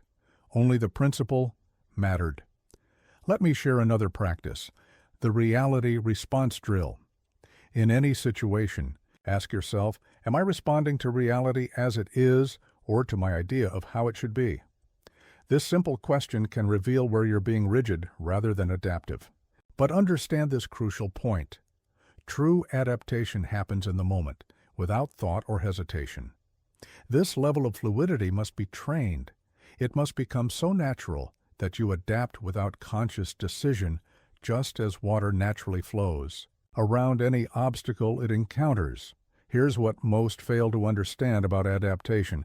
It's not about having a plan B, it's about developing such fluid competence that you can generate effective responses to any situation, even ones you've never encountered before. This is true strategic advantage. Think of it this way. Every fixed pattern in your approach is a potential point of failure. Every rigid belief about how things should be is a weakness waiting to be exposed. The warrior learns to hold everything lightly, except their principles and purpose. Let me give you another practice. the conscious variation drill. Choose one aspect of your training or daily life. For 1 week, deliberately change how you do it every single day. Not randomly, but with conscious attention to different possibilities. Study how each variation affects your results. Remember this: the world is constantly changing. Your opponents are constantly evolving. Your challenges are constantly shifting. If you remain rigid in your approaches, you're training for a reality that no longer exists. Here's another crucial aspect.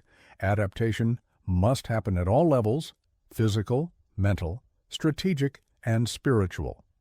It's not enough to vary your techniques if your mind remains rigid.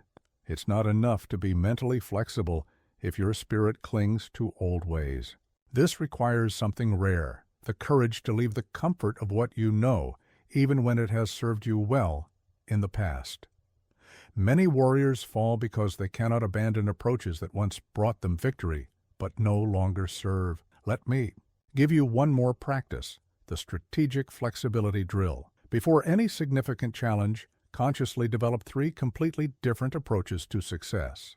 Make each one viable, each one complete. Then, as you engage, allow yourself to flow between these approaches based on reality's feedback. This principle serves you everywhere: in combat, where conditions change moment by moment; in business, where markets shift constantly; in relationships, where rigid responses destroy connection; in life itself, where the only constant is change. Remember, every time you cling to a fixed approach when reality demands change, you create weakness. Every time you adapt skillfully to changing conditions, you demonstrate true strength.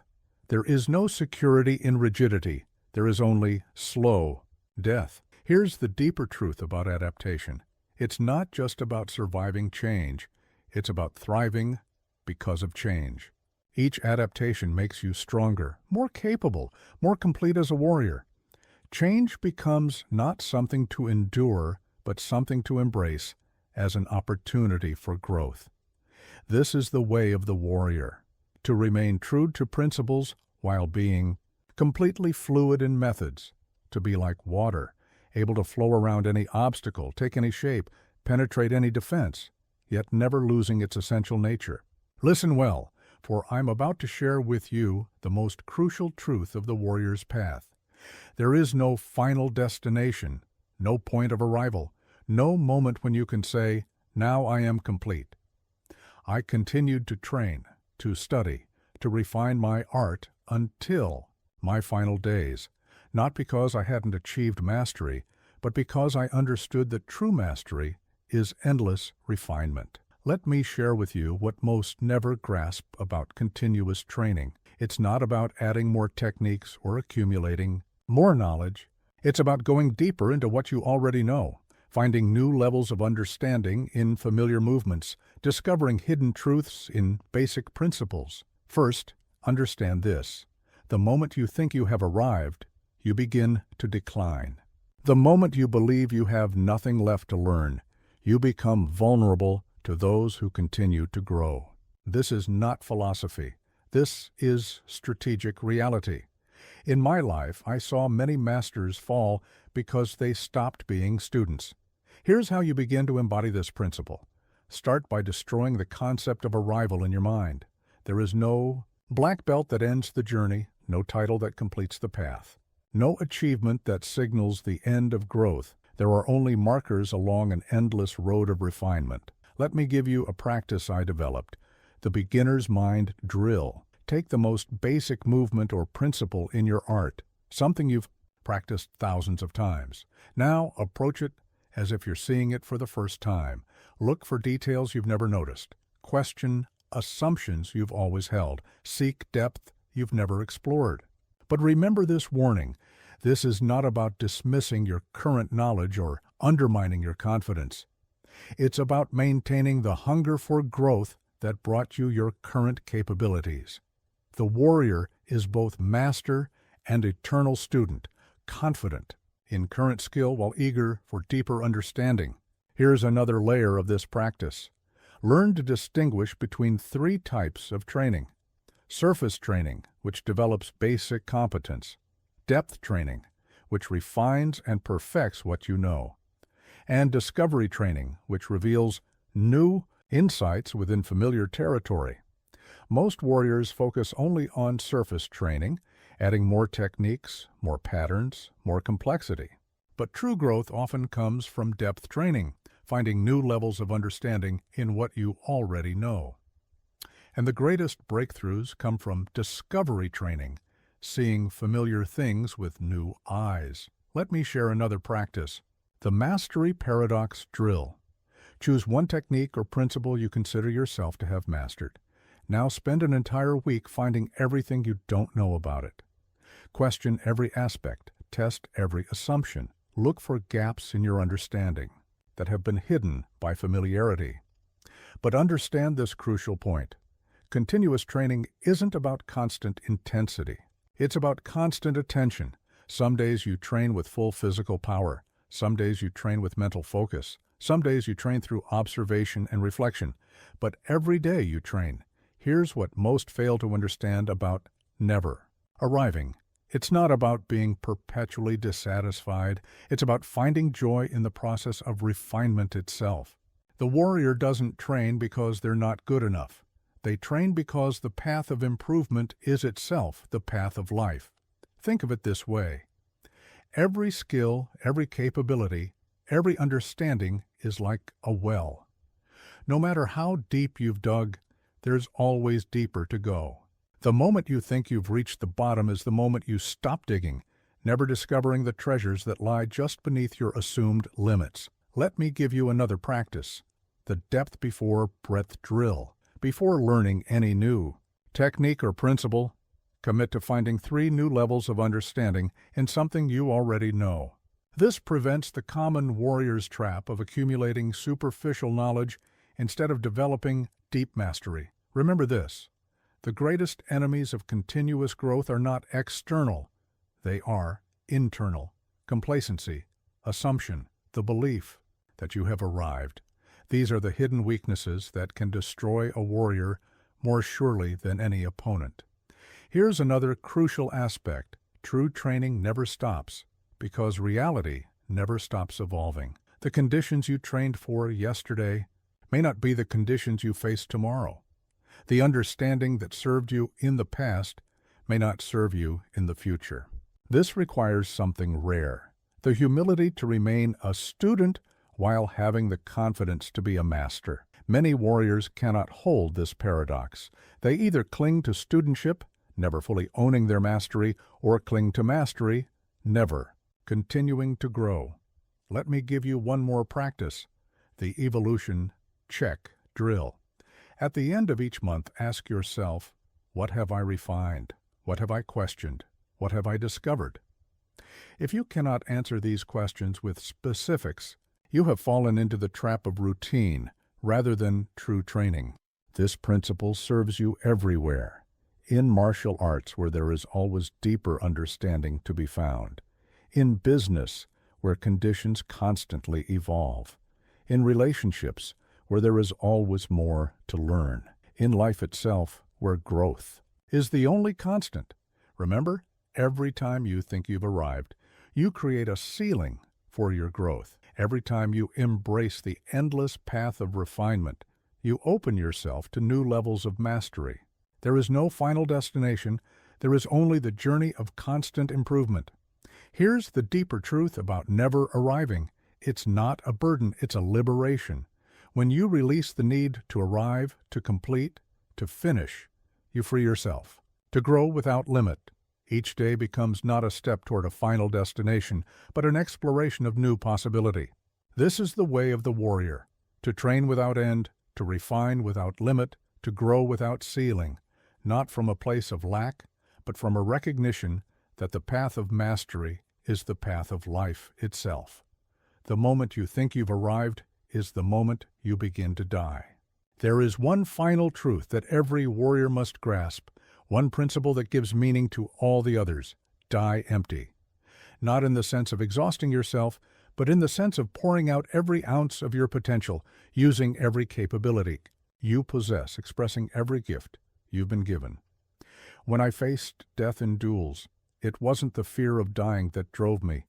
It was the commitment to die, having held nothing back. Let me share with you what most never understand about dying. Empty. It's not about the end. It's about how you live each moment. Every day is an opportunity to empty yourself of excuses, to pour out your capacity for growth, to express your warrior spirit without reservation. The way of the warrior is to live so completely that when death comes, there are no regrets about unexpressed potential. First, understand this. Most people die full of unused potential, full of unexpressed ideas, full of untapped capability. They save themselves for some future moment that never comes. The warrior chooses a different path, to empty themselves daily of their highest possibilities, to pour out their gifts without reservation. Here's how you begin to embody this principle. Start by identifying what you're holding back. What strength are you not fully expressing? What truth are you not fully speaking? What contribution are you not fully making? These are not just questions. They are challenges to live more completely. Let me give you a practice I developed, the daily emptying drill. Each morning, ask yourself, if this were my last day, what would I empty myself of? What gift, what capability, what expression would I not want to take to my grave? Then spend that day pouring out what you identified. But remember this warning. Dying empty isn't about exhausting yourself through endless activity.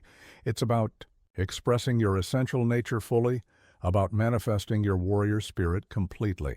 It's about quality of expression, not quantity of action. Here's another layer of this practice. Learn to distinguish between 3 types of emptying. Physical emptying, giving your full capacity in training and action. Mental emptying, expressing your ideas and insights without holding back. Spiritual emptying, manifesting your highest principles in every moment.